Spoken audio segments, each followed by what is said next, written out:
All right, chapter 1. I would like to go to Judges chapter 1. We're going to move quickly in this book because we've got to do it quickly. I'm probably not going to lay in every verse, but I do want to make sure that the highlights are there. And I want to start off by just simply saying that in chapter 1, as you know, you're dealing with majorly the political background of the book. Now, chapter 1, verse 1 addresses the problem. A lack of clearly defined leadership leaves people open to vulnerability. That's the bottom line. People are vulnerable when there's no leader. And so verse 1 outlines the fact that there was no leader.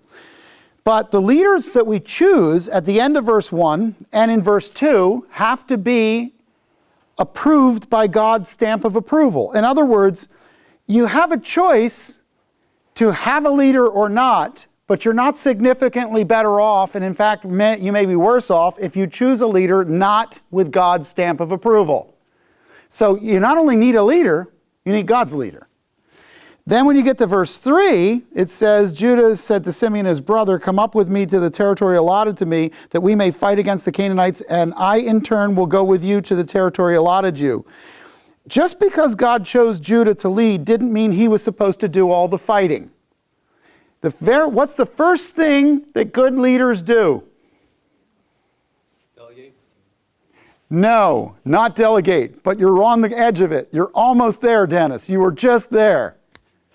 Team. You build a team. You can't delegate until you're in it. I was on my way here today listening to James Rubenstein talk about he was out getting people to give money. And so he wanted to rebuild a new building on the Kennedy Center because it's 40-some years old and he wanted to build a new building. He said, we need $100 million. I'll put up $50 million.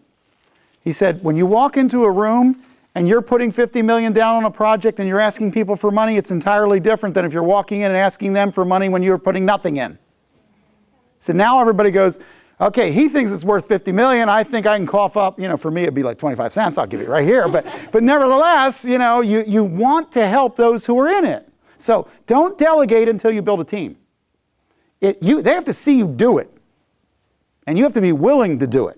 So what we end up with is in verses 1 and 2, God is choosing for them a leader because they've called on him. In verse 3, there's a beginning of a team. And in the process of verses 4 through 10, they go up to fight against Adoni-Bezek. And Bezek is a mountain. Adon is Lord, my Lord. And what he's talking about is the king's title is Adoni-Bezek. And they go up and they fight against this guy. Now, here's the point. Judah attacked the Canaanites and he routs them. He pursues the king until he finds them and cuts off his big toes and his big toe and his thumb. Why does he do that?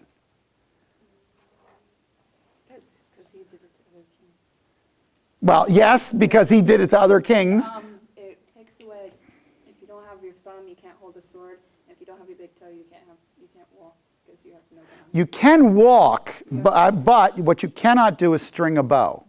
A bow is strung from your toe. So the bows, they would put them down and string them from their toe. So he's symbolically saying you can't hold a sword and you can't have a bow. In other words, we'll let you live, but we'll mute your ability to ever fight anybody again. We've sort of wiped out your army, but you can still be a country kind of thing. And what's interesting is the men were following the commands that God had given them, and they didn't stop. They kept moving forward. And one of the things that happens is too often we stop short of finishing the mission God puts us on, and we settle for partial obedience. But here it says in verses 9 and 10 that they continued to move, and they kept moving after what God had given them. So what you see is a conquest that happens because leaders are chosen, they build a team, they go out, they do the job, and they continue to move forward. Everything is not going to be perfect. You're going to have to move forward in the vision and allow some things to catch up. That's going to happen. Now, what I find interesting is look at verses 11 to 15. It says, from there he went to the inhabitants of Debir. Debir was formerly known as Kiryat Sefer. Caleb said, the one who attacks Kiryat Sefer and captures it, I will give my daughter to Achsah for his wife. So, for a wife. What is he saying? Cash and prizes for anybody. This is an incentive program. Okay. Apparently his daughter's gorgeous. So He says, here's my daughter. Anybody who's going to be valiant and go and follow what the Lord has told us to do gets my daughter. Now, I know, girls, that sounds sort of like she becomes, a teddy bear or a prize at a carnival, but this is something that she would have wanted too. Think about getting the man who is the next rising star as your husband. Okay, so it's not a bad deal for her either. The point is that he is trying to motivate. He's trying to encourage. I would put the word motivation somewhere alongside of 11 to 15, because you need God's leader. You need that leader to build a team. You need that team to be pursuing the job that God gave them. Then you're going to need to constantly come back and motivate people. Part of leadership is influence, and influence happens by motivation. Did anybody get to the part of the year yet where you're finding a real struggle to get motivated to do your coursework?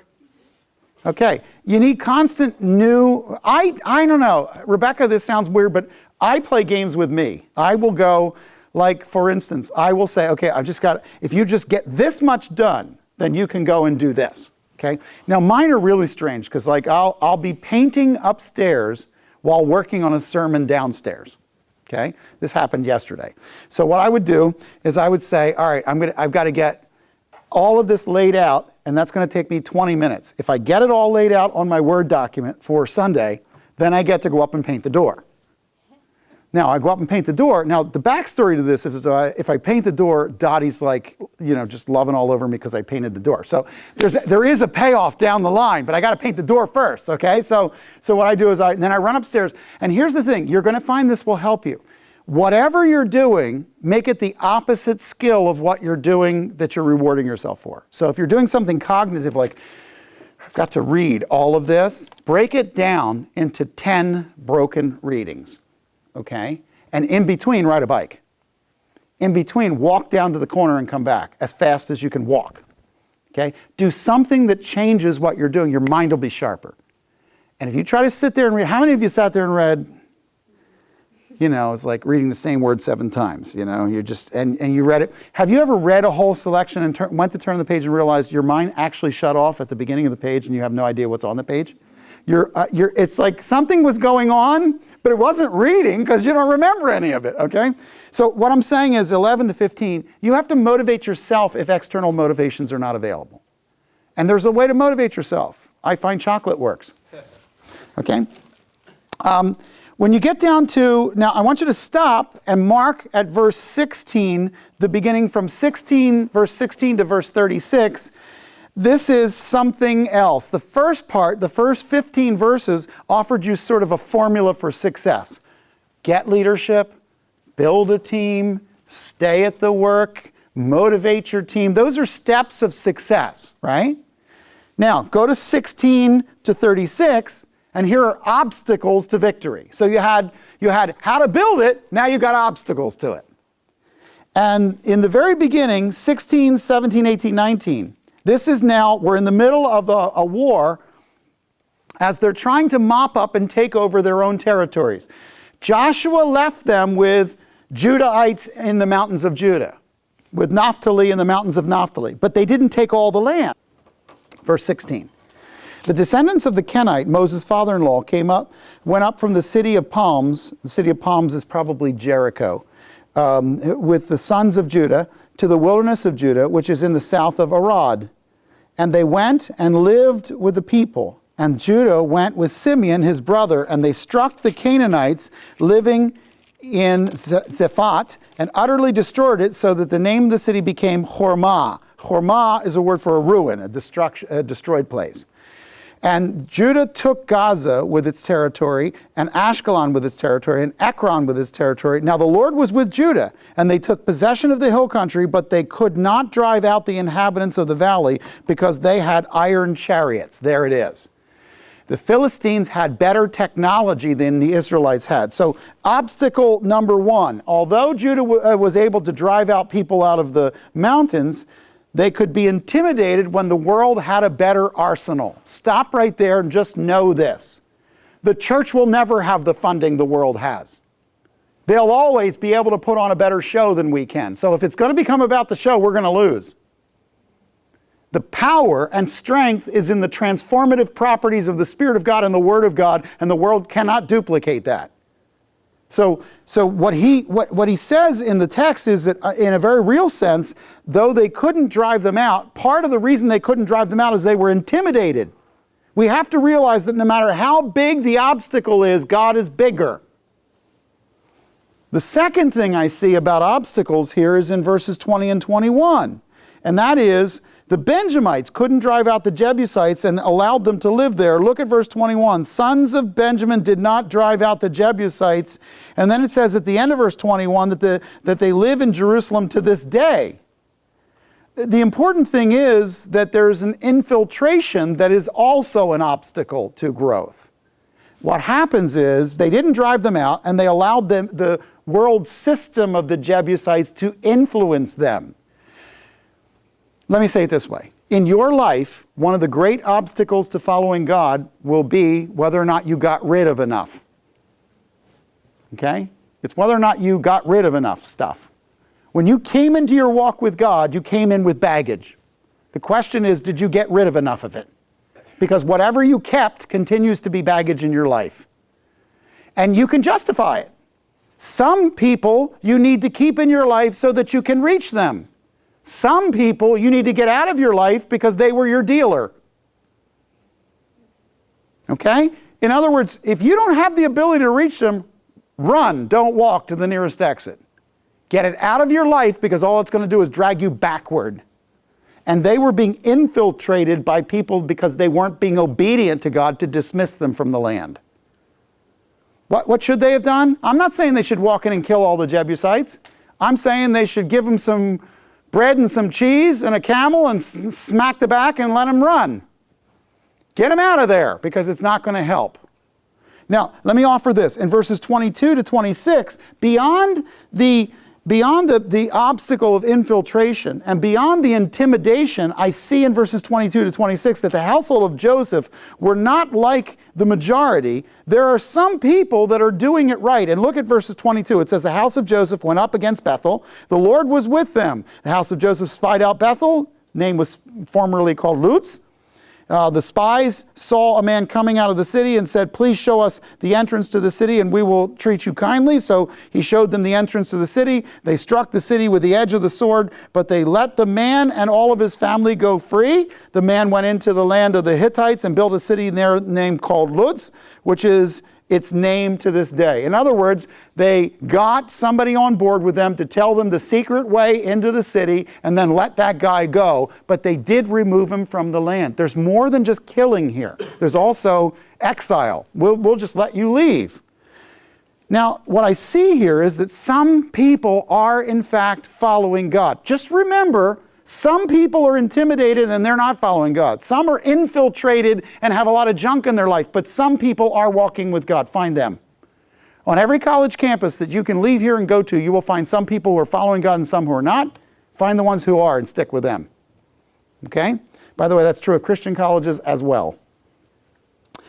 When you get to 27 to 33, verses 27 to 33, the majority of the people of Israel didn't take possession of the land that they were supposed to take. They let the people of the land live in their midst and compromised obedience. We need to anticipate that there will be many in our own ranks who will succumb to the world's value and be a part of the world's system and compromise integrity and compromise their mission. We need to hold fast to obedience in spite of the fact that there will be many people who will abort their mission. So in verse 27, Manasseh did not take possession of Beit Sha'an and its villages, or Ta'anach and its villages, or the inhabitants of Dor and its villages, or the inhabitants of Ibalim and their villages, and the inhabitants of Megiddo and its villages, so that the Canaanites persisted in living in the land. It came about when Israel became strong, they put the Canaanites to forced labor, but they did not drive them out completely. They modified the rules. God didn't say, turn them into your slaves. He said, show them the door. And when you start modifying the rules, you set up your kids' problems.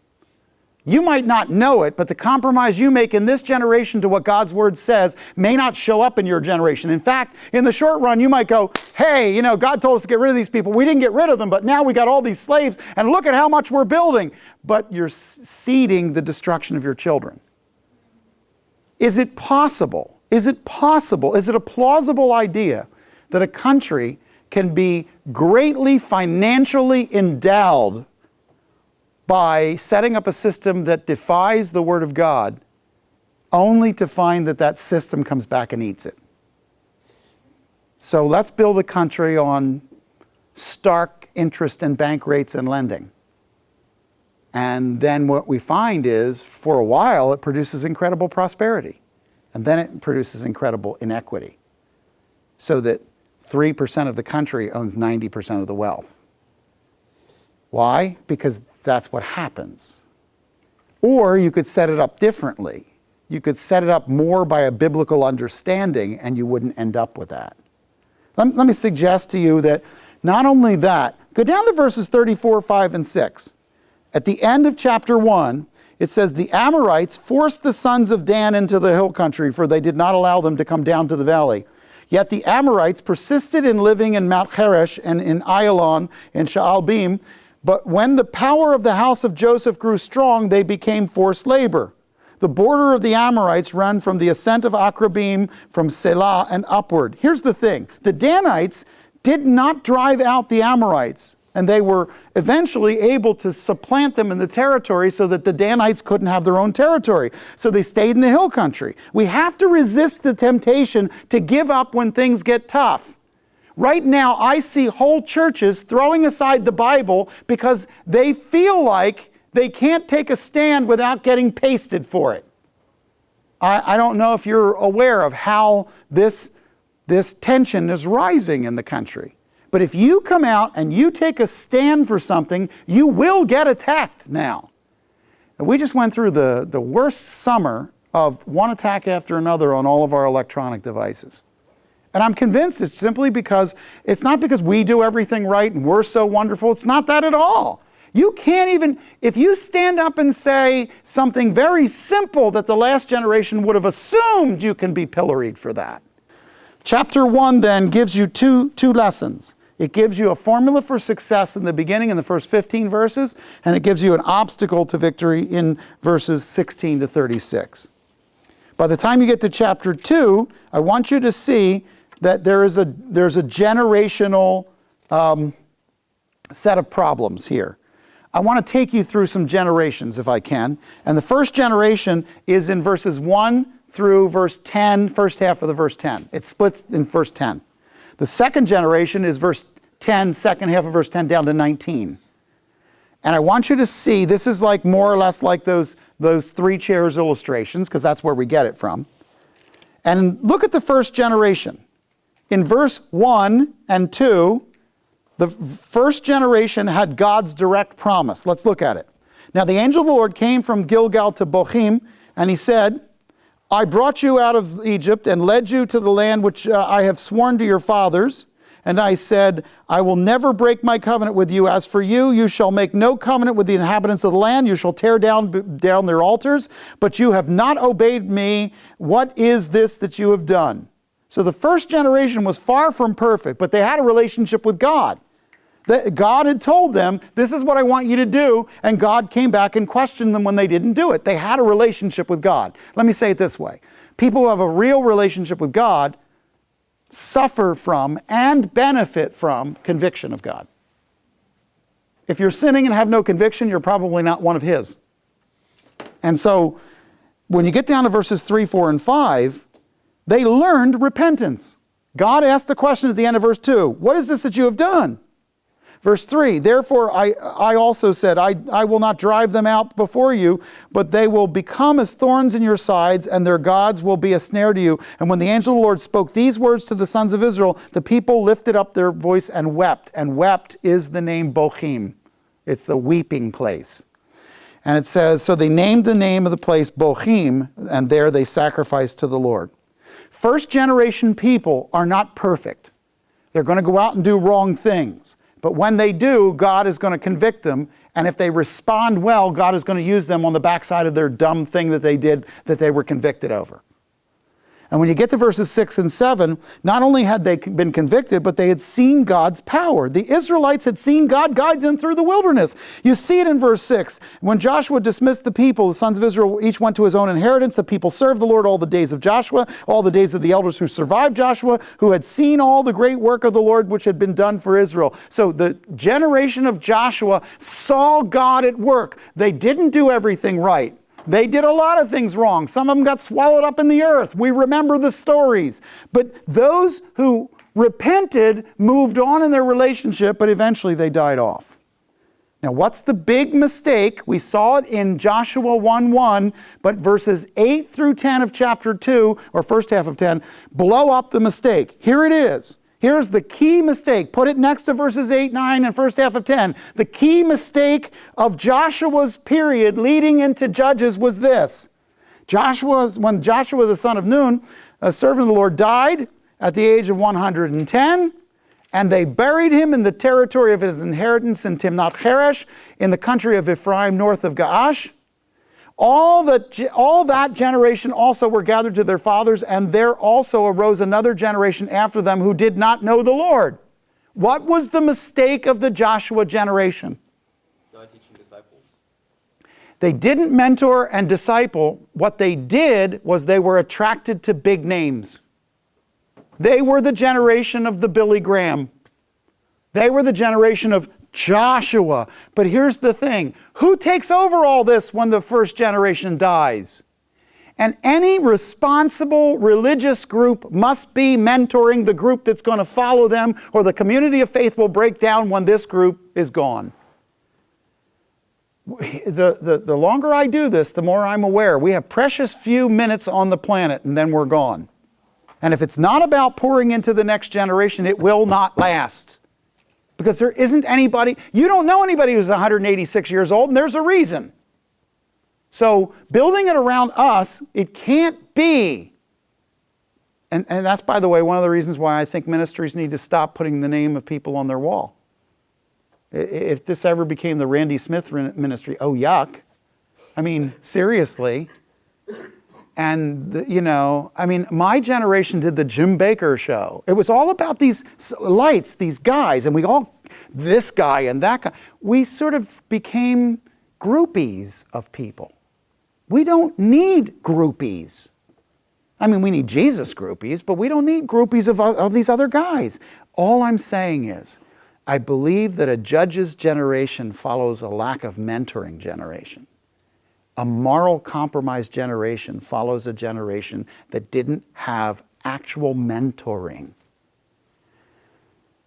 You have no idea that I run around the country and sell the idea of mentoring like we invented discipleship. We did not invent discipleship. It's been around a long time. It's just people don't want to do it.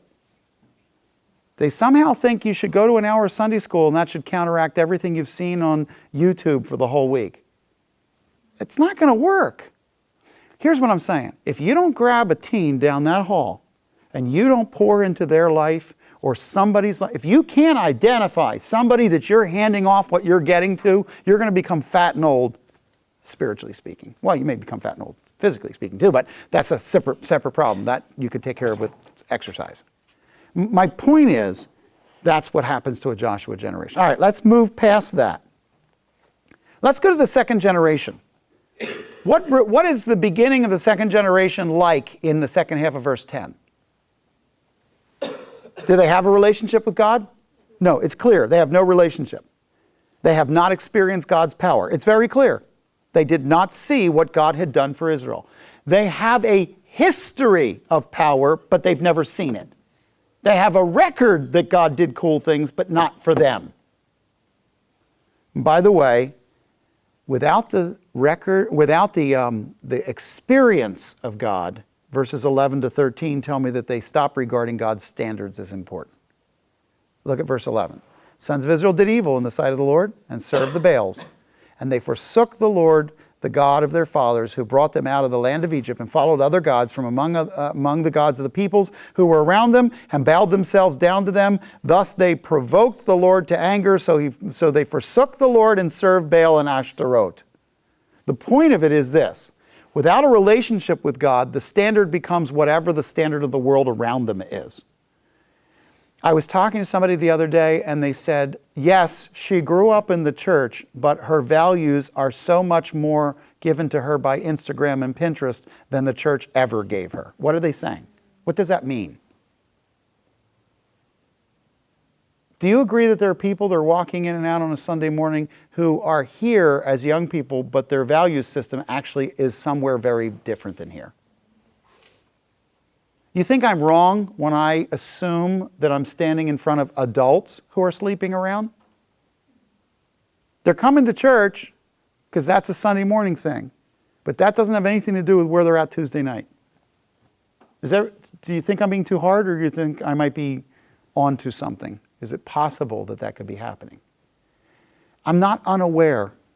Last night I had somebody come to me and say, yeah, they came and visited us, but they said that there was just way too much about sin. And so they didn't want to come. And I said, okay.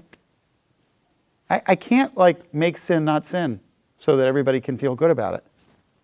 Now, I do think that we have to be careful about how we present things. Tone matters. A loving spirit matters. I really think that's important. Let me suggest this. They had no relationship with God's standards, and then they squandered the blessings God did give them. Look at verse 14. The anger of the Lord burned against them. He gave them into the hands of the plunderers who plundered them. He sold them into the hands of enemies around them so that they could no longer stand before their enemies. Whenever they went, the hand of the Lord was against them for evil, as the Lord had spoken, and as the Lord had sworn to them, so that they were severely distressed. Just remember, God is for you when you're for His program. When you're against His program, when you're trying to teach people they don't need a relationship with God, then God is against you. And it does not require God to change anything to change the whole mix. It changes what you're doing. When I join God, then God is with me. When I raise up a fist of mutiny against Him, He is not with me. He is against me. And if that sounds harsh, all I can tell you is become a parent and you will understand. Ultimately, I would say this. When you get down to these verses, like verses, say, 14 and 15, they squander the blessings of the land, and God is coming out to take out of their hands what they had previously taken.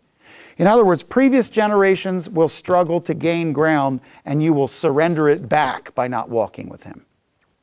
Let me also say in verses 16 and 17 that God raised up judges who delivered them, but that didn't mean that they accepted God's salvation. They repeatedly rejected God's grace. Do you know anybody who God has been very gracious to and they repeatedly rejected it? You know anybody who was saved from a terrible accident and then saved a second time and a third, and yet they kept on doing what was causing the problem? I have one friend who bought a motorcycle, and I'm telling you, he had a death wish from the beginning. And the first time he was hit, that thing was disintegrated underneath of him, and he walked away from the accident. And everybody told him, you got to stop what you're doing, because he fooled around at high speed. You got to stop what you're doing. And you know how the story ends, so I won't end it. Let me say in verses 16 and 17, you reject grace when you become one who is a mutineer. You reject grace. So verse 16, the Lord raised up judges who delivered them from the hands of people who plundered them. There it is. But verse 17, yet they did not listen to their judges. God would raise up and give them grace and rescue, and they would say, we don't want it. So get down to the end of chapter 2, and here's what you'll see. Verses 18 and 19. Here's a picture, 2 words I'd put next to 18 and 19. No repentance. No repentance. They showed no repentance for the evil that they did. When the Lord raised up judges for them, the Lord was with the judge and delivered them into the hand of the enemy, from the hands of the enemy. All the days of the judge, the Lord was moved to pity by their groaning because of those who oppressed and afflicted them. But it came about when the judge died that they would turn back and act more corruptly than their fathers. In following other gods to serve them and bow down to them, they did not abandon their practices or their stubborn ways. If I were you, I would put a box around verse 18 and 19. That is the story of chapters 3 through 16 told in 2 sentences. This is the summary Reader's Digest short version of chapter 3 through 16. It's the story that you're going to see in all the 7 cycles. Here's what they would do. God would raise up a judge for them. They would go backward, and they would bow down to the practice and end up back in their stubborn ways. And that's the story that Zoe said just got really annoying after a while. Okay? So this way, if you don't want to be annoyed, Zoe, you can just do it in 2 verses and take out the whole book. There is 3 through 16. You just did it in 2 verses. Let's go home. Okay? Now, we're not going to do that. We're going to actually do the verses because we're figuring God was doing it not just for filler. But, you know. Let me finish this by saying, look at the results of disobedience. The results of disobedience come from chapter 2, verse 20, all the way to 3, verse 6. These are the results. Let's pick them out. The first one, in 20 to 22, is the pressure of enticement. The pagans that lived in their midst and the values of the pagan gods became a temptation to them. This is the pressure that comes from enticement. In other words, they didn't get rid of them, so they were constantly... Did you ever go to a restaurant and you're out with somebody, but over top of the shoulder of the person is a television that you can see? Have you ever been in this situation? And you're trying to pay attention to the person, but all of a sudden your eye keeps drifting to the TV. That's the pressure of enticement. When something is there and you know you shouldn't be looking at it, but you really want to look at it, and you're distracted from what you're supposed to be looking at. I see that in verses 20 to 22. The nation transgressed my covenant. I commanded to them, I will no longer drive out before them all the nations which Joshua left them. Look at 23. It's interesting because in 23 it says that Israelites had to live in constant fear of attack. So the Lord allowed the nations to remain, not driving them out. He did not give them into the hand of Joshua. They constantly not only are enticed to be like the nations, but they're worried because of what the nations will do. If they got rid of them, they wouldn't have that problem, but they didn't get rid of them. So one of the problems you get as a result of disobedience is enticement, and the second one is insecurity. The third one is, it's kind of an interesting little silver lining. There is a silver lining to this. Verse 1 of chapter 3, these are the nations which the Lord left to test Israel by them, that is, all who had not experienced any of the wars of Canaan, only in order that the generations of the sons of Israel might be taught war, those who had not experienced it formerly. What's the silver lining in the fact that they had not fully driven the people out? They learned how to fight. It's kind of a strange backhanded way where God means for good something that the people meant for evil. This is one of those Joseph moments where the people didn't kick the people out, the other people out of the land, and as a result they had a constant fighting, but then they learned how to fight. You remember, they're not yet a nation. They're still a confederacy of 12 tribes. And the important thing is God is teaching them through their own disobedience. Now, does that mean their disobedience was okay with God? No.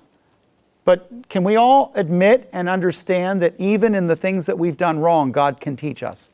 And in fact, use the things we've done wrong to strengthen us for things in the future. So in some ways, some of the stupid things we've done will become the greatest things that will help us in the future. I'm not telling you to go out and do something stupid. I'm saying that if you did, it's not over. It's not over. You can still get up off the mat. Now, how does failure work? I'm almost done. We're almost at a break. How does failure work? Let me give you 3 things that happen that are sort of the way failure works in verses 4 through 6. Failure starts with enticement. Okay? Failure starts with the compromise of doing what the world does. And you see in verse 4, the people were testing Israel to find out if they would obey the commandments of the Lord, which he had commanded their fathers through Moses. The sons of Israel lived among the Canaanites. There's the coexistence. The Hittites, Amorites, Perizzites, Hivites, Jebusites. What you have is, the very first problem is you have this constant corrupting influence that's in your life. So if you decide to keep your life surrounded by people who are corrupt, expect the corruption of their influence to show up in your life. Guys, I don't know why it's true. Well, I have a theory, but I can't tell you for sure. If you see something you're not supposed to see, you'll remember it. If you see something you're supposed to see, you'll forget it. This is the whole homework problem. You know, seriously. Has anybody ever seen something really scary in a movie that they should never have seen and they regret ever looking at, and it stayed with them all their years? I had to probably have been 12 or 13. The movie was black and white, okay? I mean, we're talking like a million years ago. And there was a movie, and all I remember of this movie, I think it was like an Alfred Hitchcock thing. It wasn't like some terrible thing. But this woman was walking down a street at night, and faces kept appearing in car windows. So it was all dark, and then they'd see the white face of someone, kind of like the beginning of A Christmas Carol when Marley appears on the door knocker. It's that same idea. Do you know how many times I've been walking down a dark street at night, look at a car window and swear I see faces? I'm serious. Now, is that stupid? I know the faces aren't in the car window. I know that.